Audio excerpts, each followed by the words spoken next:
Genocide हुआ, भीषण नरसंहार हुआ, उन सारे लोगों को न्याय मिले। मेरे पति की हत्या को 3 साल हो गए, तो इस पे हमारी पिक्चर बन रही, तो ये क्या गलत थोड़ी। 3 साल हो गए, अभी तक मेरे को न्याय कब मिलेगा?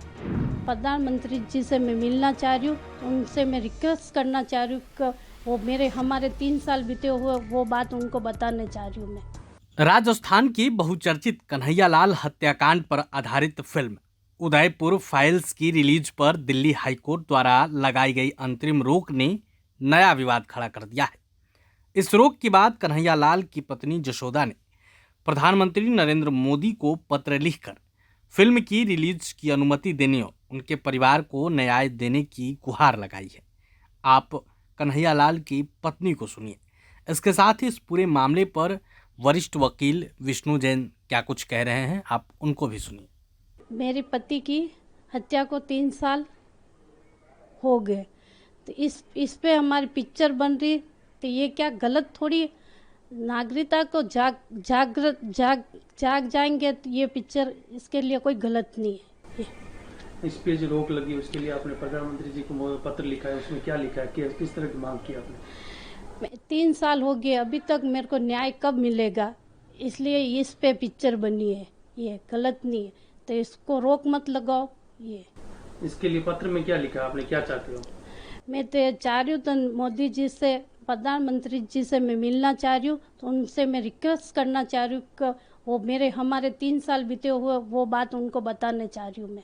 ये पिक्चर के बारे में भी मिलना चाह रहे हो क्या? पिक्चर के बारे में कि ये फटाफट रिलीज करवा दो यूँ। किस तरह की क्या है, लोगों ने रोक लग रही है, तो ये तो क्या पता क्या कर रहे हैं लोग बाग, हमारे बीता हुआ जो हमको ही पता है। ये और इसमें क्या क्या लिखा आपने पत्र कि किस तरह की गुहार करते हैं प्रधानमंत्री मोदी जी से? देखो आज मेरे साथ हुआ, मैं चाह रही हूँ और किसी के साथ नहीं होना चाहिए। अभी ये घटना मेरे साथ होने के बाद कितनी सारी घटना हो चुकी है। ये मेरे साथ ही, उनको फांसी नहीं मिलेगी तब तक तो ये चलती रहेगी। ये मेरे को जल्द से जल्द न्याय चाहिए, मोदी जी से मिलके, प्रधानमंत्री से। अभी दिल्ली हाई कोर्ट में मेरे पिताजी के ऊपर पिक्चर बनी हुई है उदयपुर फाइल्स करके, जिसमें अभी मुस्लिम समुदाय के लोगों ने और वकील कपिल सिब्बल जी ने अभी मतलब उस पिक्चर पे रोक लगवा दी गई है। तो उसके ऊपर हमने मतलब आदरणीय प्रधानमंत्री नरेंद्र मोदी जी को अभी एक पत्र लिखा है, जिसमें हमने उनसे यही गुहार लगाई है कि हमारे पिताजी के जो ऊपर जो पिक्चर बनी है वो पूरी सच्ची घटना पर आधारित है और उसमें किसी धर्म समुदाय पे किसी को ठेस नहीं पहुंचाई गई है और हम उस पिक्चर में खाली सच्ची घटना पर आधारित है और हम यही चाहते हैं कि उस पिक्चर को जल्द से जल्द रिलीज कर दिया जाए।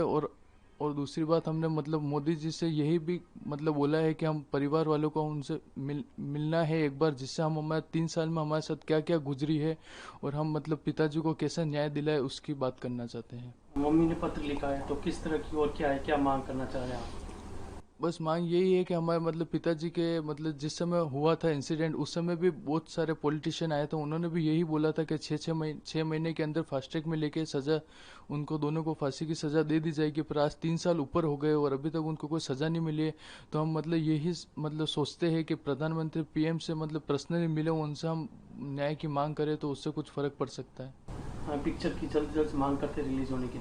हाँ, पिक्चर की भी जल्द से जल्द मांग करते, क्योंकि 11 जुलाई को पिक्चर रिलीज होने वाली थी, पर मुस्लिम समुदाय के लोगों की वजह से पिक्चर की रोक लगा दी गई, स्टे लगा दिया गया है। तो बस हम यही चाहते हैं कि जल्द से जल्द पिक्चर को रिलीज करा जाए और लोगों के सामने सच्ची घटना आनी चाहिए। हम लोग पनून कश्मीर के माध्यम से आज सारे लोग एकत्रित हुए हैं और हम लोगों का एक डिक्लेरेशन भी आज होने वाला है और मूलतः हमारी मांग ये है कि यहाँ पे जो कश्मीरी हिंदुओं का जेनोसाइड हुआ, भीषण नरसंहार हुआ, उन सारे लोगों को न्याय मिले, एक कमीशन गठित हो और जितने लोग यहाँ पे विस्थापित हुए हैं उनको दोबारा एक यूनियन टेरिटरी बना के पनून कश्मीर के माध्यम से उनको वापस उनकी होमलैंड दी जाए। जिस तरह से यहाँ पे मंदिरों का भीषण रूप से मंदिर तोड़े गए हैं, उन सारे मंदिरों को यहाँ पे रेस्टोर किया जाए प्लेसेस ऑफ वर्शिप एक्ट 1991 के माध्यम से। और साथ ही साथ ये बात घोषणा की जाए कि यहाँ पे नरसंहार हुआ, इस बात को रिकग्नाइज किया जाए और इन सारे डेटा को लेके, इन सारी डिमांड्स को लेके हम ज़रूर सुप्रीम कोर्ट जाएंगे और सुप्रीम कोर्ट में अपनी बात रखेंगे और न्याय की गुहार लगाएंगे। सर, इसमें सुप्रीम कोर्ट में किस तरह का हम सुप्रीम कोर्ट में आर्टिकल 32 की पिटीशन फाइल करेंगे और पूरा डेटा कलेक्ट कर रहे हैं। जितने लोग इस समय आज रेफ्यूजी कैंप्स में हैं, जितने लोग आज भी विस्थापित हैं, जितने लोग अपने वापस होमलैंड में जाना चाहते हैं, उनको फुल सिक्योरिटी के साथ एक यूनियन टेरिटरी बना के वो वापस अपनी होमलैंड में जा सकें, उसके लिए जो भी एक डेटा कलेक्शन का काम है वो सारा काम हम करेंगे। सर, ये जम्मू कश्मीर की बात, जिस तरह उदयपुर फाइल मूवी है उसको बैन किया गया है, उसको किस तरह देखते हैं? देखिए, मैं ऐसा मानता हूं और मैं स्पष्ट रूप से कह दूं कि जो दिल्ली हाईकोर्ट का आदेश है मैं उससे सहमत नहीं हूं। दिल्ली हाईकोर्ट का जो आदेश है वो आज तक के जो लॉ के सेट मैंडेट्स हैं उसका टोटल वायलेशन करता है।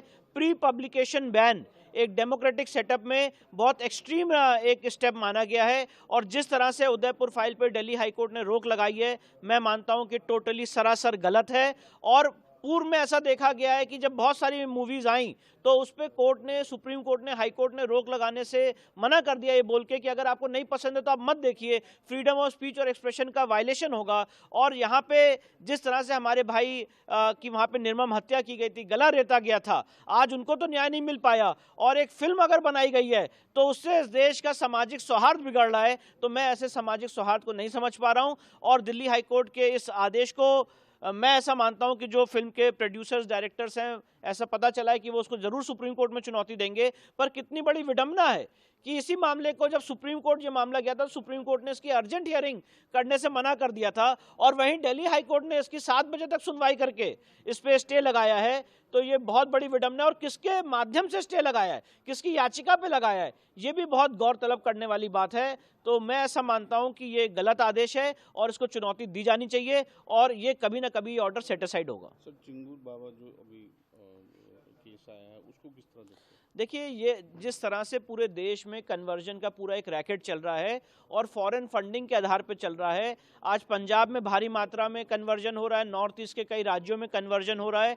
कन्वर्जन एक ऐसी घटना है जो मैं आपको बताना चाहता हूँ पूरी फॉरेन फंडेड और एक पूरी कॉन्स्पिरेसी के तहत की जा रही है और उसका मोटो ये है कि डेमोक्रेसी में डेमोग्राफी इज डेस्टिनी।